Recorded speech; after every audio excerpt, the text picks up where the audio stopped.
Hello everyone, welcome back to my channel. कैसे हैं आप सब? आई होप आप लोग बहुत अच्छे होंगे और बहुत अच्छे से अपनी तैयारी कर रहे होंगे। आज की जो वीडियो है वो आईबीपीएस क्लर्क मेंस के बारे में है।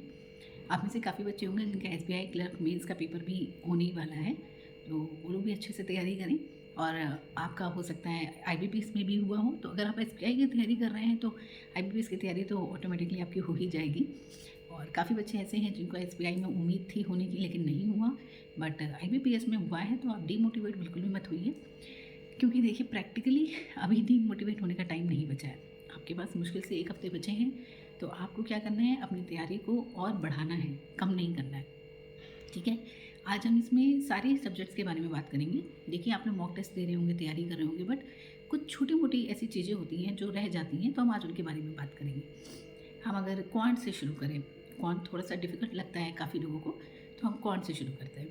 देखिए, क्वांट में जब भी जितने भी प्री एग्ज़ाम्स हुए हैं उसमें कई बार हम ऐसा करते थे कि बहुत सारे लोग हैं जिनको अर्थमेटिक टफ लगता है, तो वो अर्थमेटिक पोर्शन नहीं टच करते थे।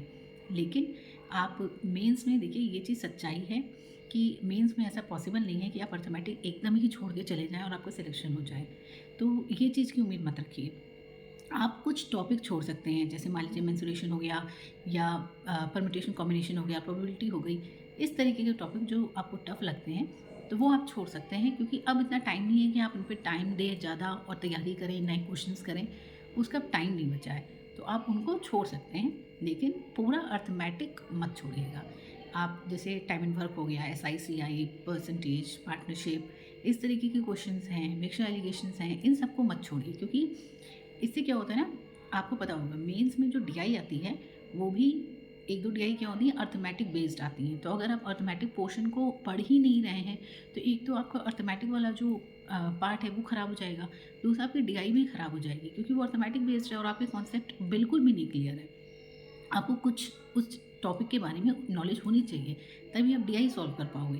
तो सब कुछ मत छोड़िएगा, आप प्रैक्टिस करिए जितना आप कर सकें। नया मत पढ़िए, लेकिन जितना पढ़ा है उसको पढ़ते रहिए, ठीक है? और स्पीड मैथ्स की अगर बात करें तो स्पीड मैथ्स इसमें भी आती है, लेकिन इसमें क्या होता है, कुछ चीज़ों का पैटर्न अलग होता है। जैसे कि नंबर सीरीज़ वगैरह आप प्री में देखते हो कि एक सिंगल रो में आती है, तो इसमें कई बार ऐसा देखा गया है कि 2 रो में चलती है, मतलब दोनों में सेम पैटर्न चल रहा होगा, आपको सॉल्व करनी होगी दोनों रो। इस तरीके का क्वेश्चन आता है, मतलब थोड़े से अलग क्वेश्चन आते हैं। तो अगर आप प्रैक्टिस कर रहे होगे, मॉक दे रहे होगे, या कहीं पे भी पढ़ रहे हो, तो अगर आपने मेंस लेवल का पढ़ा है तो आपको दिक्कत नहीं होगी, वरना आपको वहाँ पे जाके एक हो सकता है सरप्राइज़ सा लगे कि किस तरीके का क्वेश्चन आया है। तो ये चीज़ नहीं करनी है कि वहाँ जाके आपको सरप्राइज़ मिले, आपको पहले ही तैयारी करनी है, ठीक है? क्वांट के लिए मैं पहले ही आपको बता चुकी हूँ, आशीष सर हैं, अरुण सर हैं, आप पढ़ सकते हैं। इनकी जितनी भी प्लेलिस्ट है वो यूट्यूब पे अवेलेबल है, आप देख सकते हैं। अच्छा है, आप पढ़ सकते हैं, मैंने भी पढ़ा हुआ है, तो इसीलिए मैं रिकमेंड करती हूँ कि आप आराम से पढ़ सकते हैं, और बहुत सारे बच्चे पढ़ भी रहे होंगे। या आप कहीं और से भी पढ़ रहे हैं तो बस पढ़ते रहिए, चेंज मत करिएगा, ठीक है? अब हम बात करते हैं रीजनिंग की। तो रीजनिंग में देखिए क्या है, सिटिंग अरेंजमेंट, पजल्स और मिसलेनियस।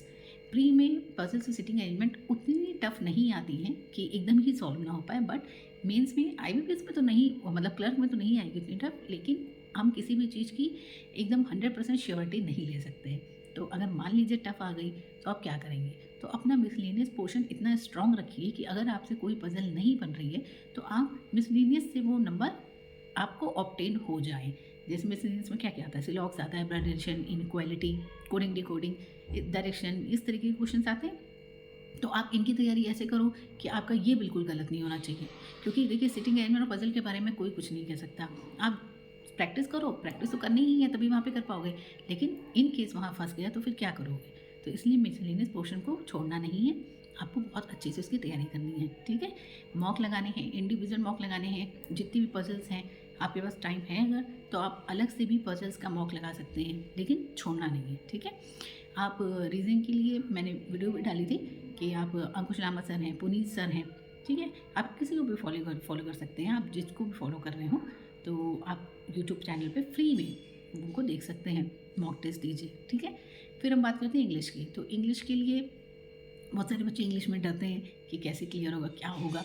तो देखिए, आपको पता होगा कि आपका इंग्लिश में मेन इशू आ कहाँ रहा है। मान लीजिए आपका एरर डिटेक्शन फंस रहा है, तो आप क्या करो, एरर डिटेक्शन की मान लो मैराथन देख लो, या फिर आप उसकी बेसिक जो ग्रामर, जो रूल्स हैं, उसको एक बार पढ़ो जरूर, क्योंकि एरर डिटेक्शन गलत तभी होता है जब आपको वो रूल्स ही नहीं पता होते हैं, तभी गलत होता है। तो आपको मैंने बताई थी, अरिहंत की बुक बताई थी, नीतू मैम की एक बुक बताई थी, आप पढ़ सकते हैं। उसके अलावा मैंने यूट्यूब पे आपको बताया था, निमिषा मैम हैं और लर्निंग एप्स पे भी एक सर पढ़ाते हैं, तो आप उनसे भी पढ़ सकते हैं। आई थिंक वरुण सर नाम है, मुझे याद नहीं आ रहा एग्जैक्ट, तो आप वहाँ भी पढ़ सकते हैं। और निमिषा मैम को मैंने पहले भी आपसे बोला हुआ है, प्लेलिस्ट अवेलेबल है, तो वहाँ आप जाके देख सकते हैं। अगर आपको लगता है आपको पैराज नंबर्स में दिक्कत हो रही है, आपको नहीं समझ में आ रहा है, तो उसकी आप मैराथन करो, उसके क्वेश्चंस लगाओ, क्योंकि आप अगर पेपर सॉल्व कर रहे हो तो आपसे अच्छा कोई नहीं जानता ना कि आपको किस में दिक्कत हो रही है। जिसमें दिक्कत हो रही है उसमें आप मेहनत करो, उसकी आप मैराथन देखोगे और थोड़े रूल्स वगैरह देखोगे तो आपको उसमें देखिएगा चेंजेस फील होंगे। ठीक है, तो इंग्लिश के लिए आप ये कर सकते हो। इसके अलावा अब क्या बचा, इंग्लिश, रीजनिंग और हमारा क्वांट हो गया। अब हमारा सबसे मेन आता है करंट अफेयर। करंट अफेयर की मैंने एक अलग से भी वीडियो डाली थी, वो किसी भी एग्ज़ाम के लिए हो, सबके एग्ज़ाम के लिए वही फॉलो होती है। देखिए, करंट अफेयर में मैंने आपको बताया हुआ है, आशीष गौतम सर हैं, मैंने उनसे पढ़ा था तो मैंने उनका आपको बताया था। ठीक है, इसके अलावा आप कपिल काटपाल सर हैं, उनसे पढ़ सकते हैं। और यूट्यूब पे तो बहुत बहुत मतलब करंट अफेयर के बारे में बहुत सारे टीचर्स हैं, बहुत चैनल्स हैं, जिससे भी आप पढ़ रहे हैं। करंट अफेयर में ये इतना इम्पॉर्टेंट नहीं है कि आप किससे पढ़ रहे हैं, इम्पॉर्टेंट ये आप कैसे पढ़ रहे हैं।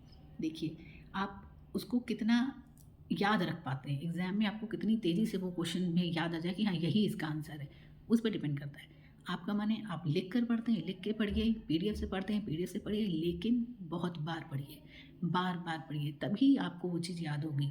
करंट अफेयर कभी भी एक बार पढ़ने से याद नहीं होता है, ना 2 बार पढ़ने से याद होता है, आपको उसको मल्टीपल रिविज़न करते रहना है ना। 3 महीने का तो बहुत अच्छे से पढ़ना है, उसके बाद के 3 महीने का थोड़ा-थोड़ा पढ़ना है और 1-2 महीने का थोड़ा-सा आपके मतलब आइडिया होना चाहिए इंपॉर्टेंट न्यूज़।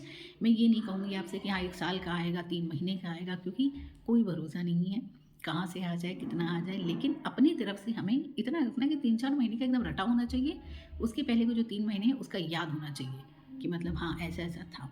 ठीक है? तो ये सब जो हैं, ये सारे सब्जेक्ट्स के बारे में मैंने आपको बता दिया है। मॉक टेस्ट के बारे में मैं पहले भी बता चुकी हूँ कि स्मार्ट कीडा का मॉक टेस्ट अच्छा है, टेक्स्ट बुक का मॉक टेस्ट अच्छा है, तो आप वहाँ से दे सकते हैं, दे ही रहे होंगे। जितने भी बचे हुए दिन हैं, इसको वेस्ट मत करिए। ठीक है, ये दिन भी बहुत हैं, तैयारी करिए अच्छे से, और जितना भी टाइम बचा है ये पूरा टाइम अपनी तैयारी में ही दीजिए, इधर-उधर कहीं भी मत दीजिए। बस ये कुछ दिन हैं, इसके बाद आपका फाइनल रिजल्ट होगा। सोचिए, आईबीपीएस क्लर्क मेंस तो फाइनल ही है, लास्ट पेपर समझ लीजिए तो आपकी जॉब लग जाएगी। तो बस इस तरीके से मेहनत करिए कि इस बार जॉब लग जाए, मतलब जॉब लेनी ही लेनी है इस बार। ठीक है, और ऐसे ही पढ़ाई करते रहिए, टेंशन बिल्कुल मत लीजिए।